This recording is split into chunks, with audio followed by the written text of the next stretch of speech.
Hello, first graders. We are going to continue our theme this week of exploring folk tales. So I brought back our poster from the last time, and we are going to look at what we've already learned about folk tales and one new theme or new feature that we're going to look for in our story for today. So we already know a few things that folk tales always have. And that is that people have told and retold these stories for a long time, that they're often passed down through the years from person to person.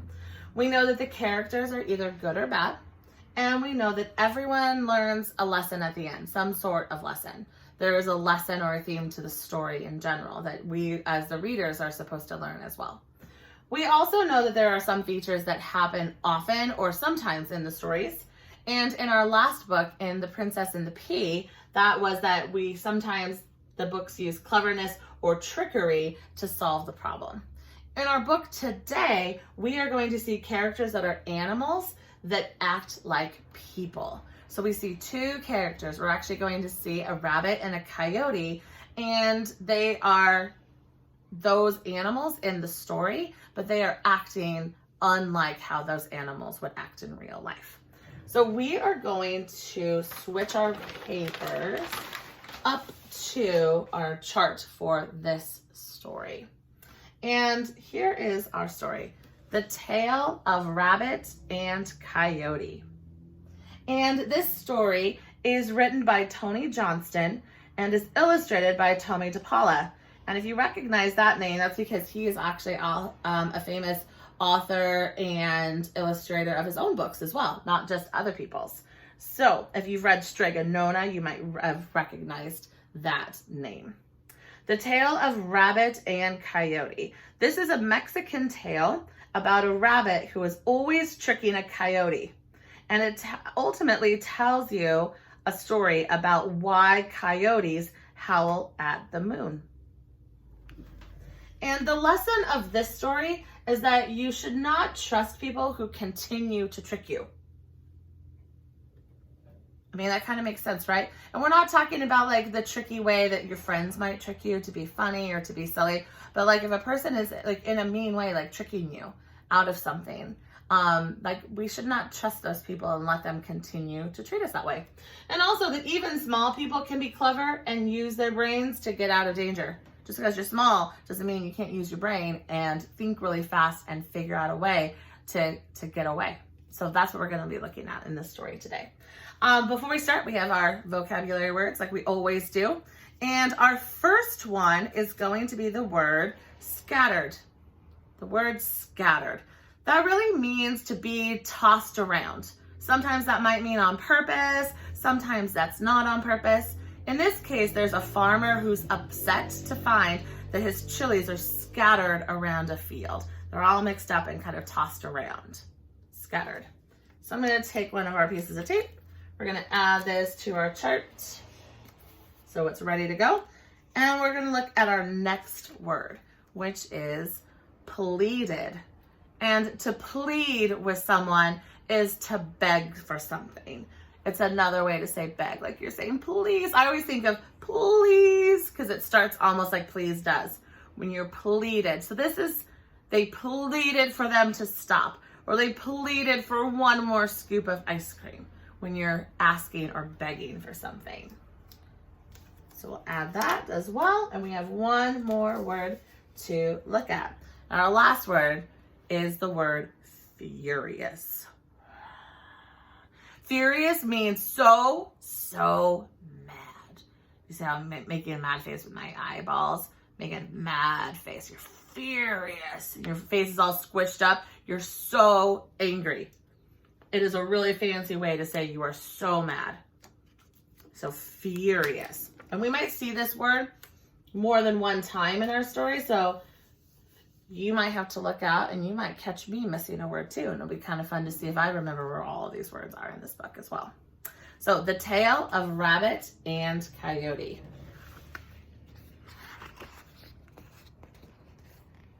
I love the pictures. You will notice that there are words in the air around our characters There are a lot of Spanish words and phrases in this story, and that's actually going to be our extra special little focus today, is that we are going to look at and read those Spanish phrases and learn what they say. I'm actually really excited to share that with you.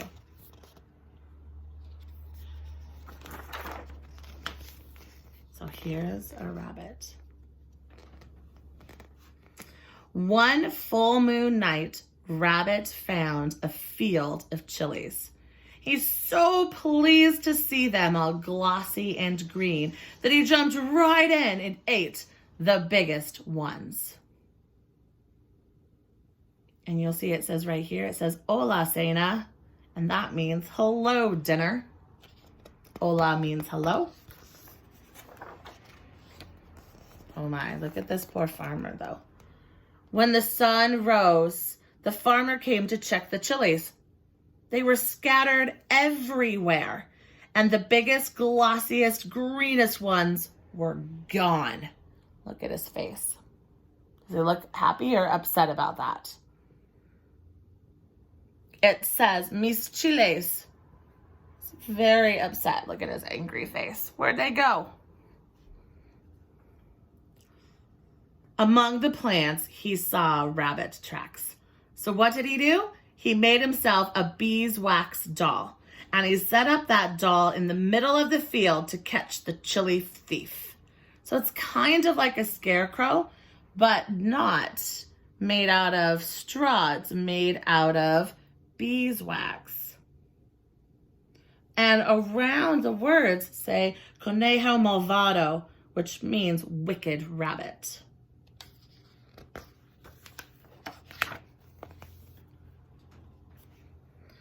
When night fell, Rabbit returned. He saw the farmer made of wax and crept up to say hello and to ask for some more chilies too.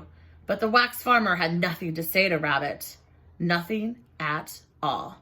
Rabbit was angry. So why can't our wax farmer say anything to the rabbit?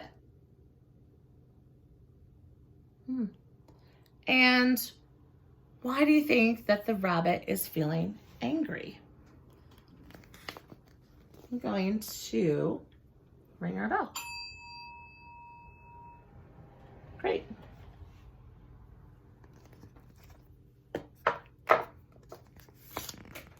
He punched the farmer. Well, that's not a way to solve a problem.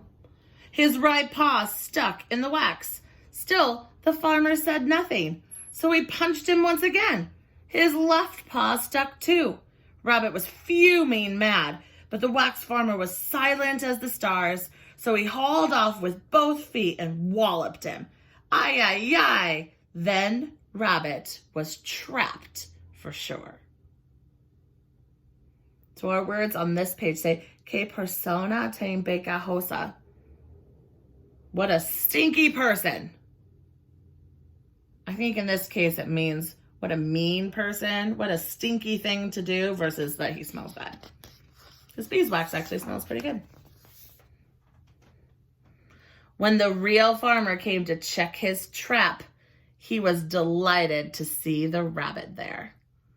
Que delicioso, how delicious, he said, rubbing his hands together. He popped Rabbit into a sack and took him home. Here's another phrase we've already seen. It says, Hola, cena, which means hello, dinner. When he got there, he hung up the sack, built a fine fire, and set a pot of water to boil. Then he went looking for herbs. From where he was hanging in the sack, Rabbit saw Coyote coming. What are you doing there? Said Coyote. This man wants me to marry his daughter, Rabbit said, but I'm too young. Why don't you take my place? Look, the water's ready to make hot chocolate. There will be a grand party. So what's happening right now?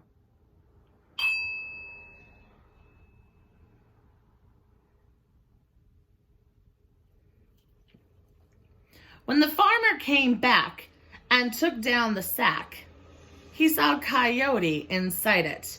You'll pay for this, he said. He popped Coyote into the hot water. Ay, ay, ay. Coyote flew right out of that water and took off after Rabbit.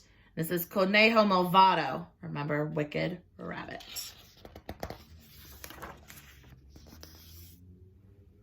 He followed his tracks till he found him in a hickory tree.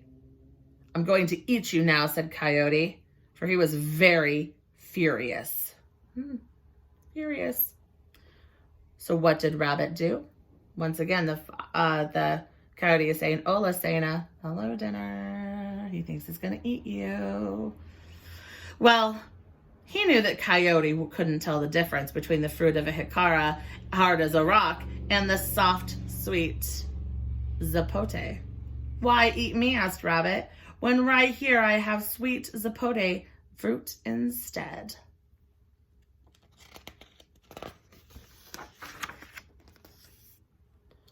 Well, toss me one, growled Coyote. Rabbit did that. He tossed down the jicara with all his might. Plunk! It struck Coyote and knocked him out cold as a cabbage.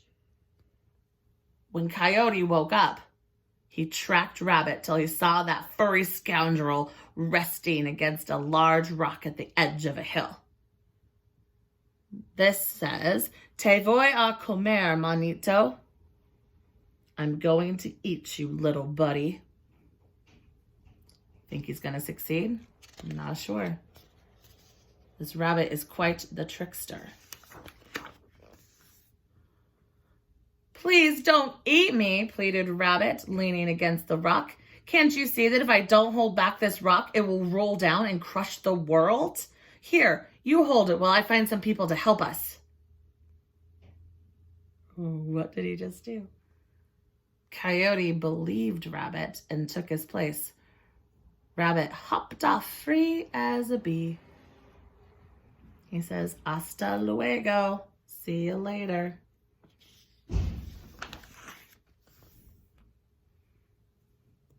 Soon, Coyote knew he'd made a mistake.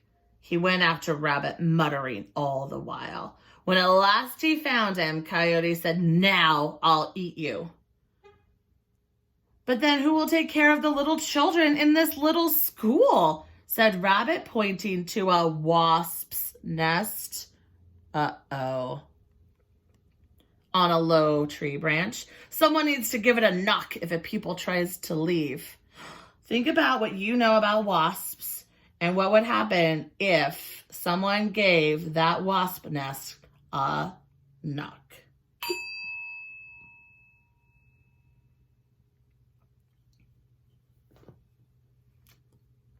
I'm thinking someone's going to get in trouble soon. Well, Coyote loved to give knocks, so he took the job. He lay near the branch and waited. When a wasp flew out, he whacked that wasp nest with a little stick, and all the wasps came after him. They chased him into a pond. Only his nose stuck out of the water, so they stung that many, many times. And it says, Conejo Malvado, Wicked Rabbit. This poor Coyote.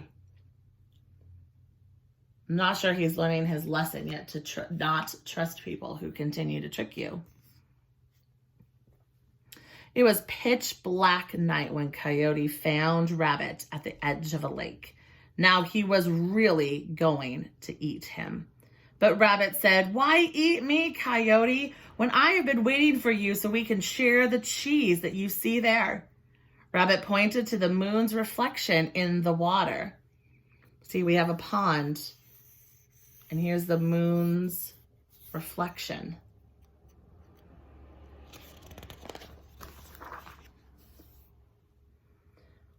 Of course, Rabbit explained, we must first drink all the juice of the cheese in order to eat the cheese itself. So Coyote began drinking the water to reach the cheese itself. Is that going to work? After a time, he said, I simply can't drink more. Just a few more sips, said Rabbit, and you'll reach the cheese for sure. He says, mas, mas, mas, which simply means more, more, more.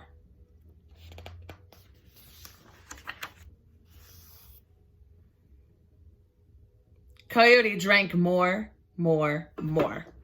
He drank so much that the water poured from his ears. But when he turned to discuss this with Rabbit, Rabbit ran away. And he says, Me siento un poco raro. That means I feel a bit strange.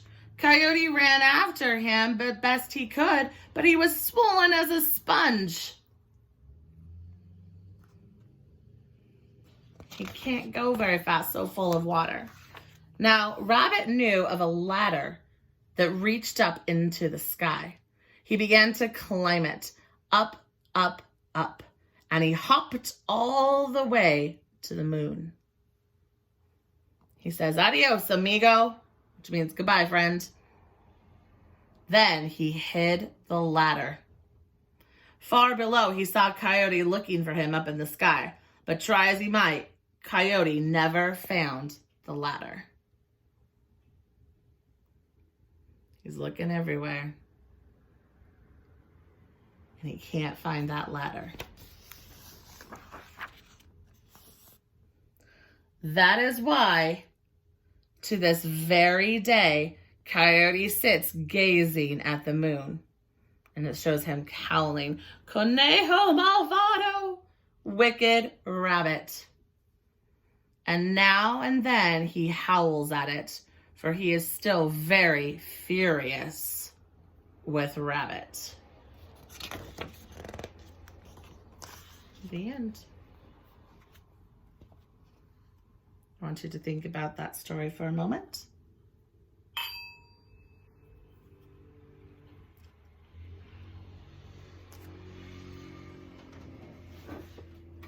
Okay. All right. So the lesson in our story is that don't trust people who keep tricking you. That Coyote should not have continued to trust what the rabbit was telling him was being truthful and honest. He got himself into a lot of trouble and a lot of problems because he kept trusting that rabbit. This is what I'm going to ask you to do today in response to our story. I want you to write a timeline, or a story for me. Timeline is another time. You're going to write a story for me. Sometimes people see shapes in objects and the things around us. I want you to think of like when you go for a walk in the woods, sometimes we see holes in tree stumps and in rocks and things, and sometimes we see faces. Sometimes I see like two holes that are kind of close to each other and like a crack in bark, and it kind of looks like a face. Or when we find rocks that look like hearts, that they're in a shape that looks kind of like a heart to us. So we are looking for these different things, and we notice these objects around us that might look like something else. A lot of times we talk about seeing different shapes in the clouds. And in America, in the United States, we talk about there being a man in the moon. And we talk about how we can see his face in the moon, and there's lots of references to the man in the moon. I think there's even songs that are written about the man in the moon. In Mexico, they talk about a rabbit in the moon. They see a different picture. They see a rabbit in the moon. So what I want you to do today is I want you to think about a story about how the man or the rabbit could have gotten into the moon in the first place. This story has one idea of how the rabbit got away from the coyote by going and hiding on the moon. But what could be another story of how the rabbit got there? If I was going to write a story, one of the things that comes to mind is one of my favorite movies. It's called A Trip to the Moon. It's very, very old. It's from like 1920, maybe 1918, something like that. It's like 100 years old. When movies were just getting started, and it's by a man named Georges Méliès, and it's kind of the inventor of like special effects. And if you are in my class, I showed you a picture during our moon unit where there was a rocket that was flying and it landed in a face in a moon. It was one of the pictures that we had up that we were talking about and using for some of our art, like visual thinking strategies and things, where there was a rocket and it kind of like went into the eyeball of like a person in the moon. And that is a major scene out of that. And I might write a story about how someone takes a rocket and rides it to the moon. But I would have to come up with my own version of that, or my own idea about why they were taking a trip to the moon. And so I want you to be thinking about, how did the man in the moon get there? Or you could, like this Mexican story shows, like why the rabbit got into the moon. I did mine off of a rocket of some sort. So I drew a couple pictures of like a rocket like flying up into the air and landing on the moon. Oh, and we can't see quite all of it. So I'm going to lean the camera down so you can see the bottom pieces. So I have the rockets all ready and it takes off and it's flying through the air and it lands on the moon. And so you could draw something like that. Now, I don't want to steal someone else's idea, so I would have another reason why that rocket was going to the moon than the movie that it made me think of. But there are hundreds of different ways or reasons why something could be up there. So I want you to be super creative and write a story and tell me that. I can't wait to read what your ideas are and what your imagination is going to share with us. So I will see you soon. Bye.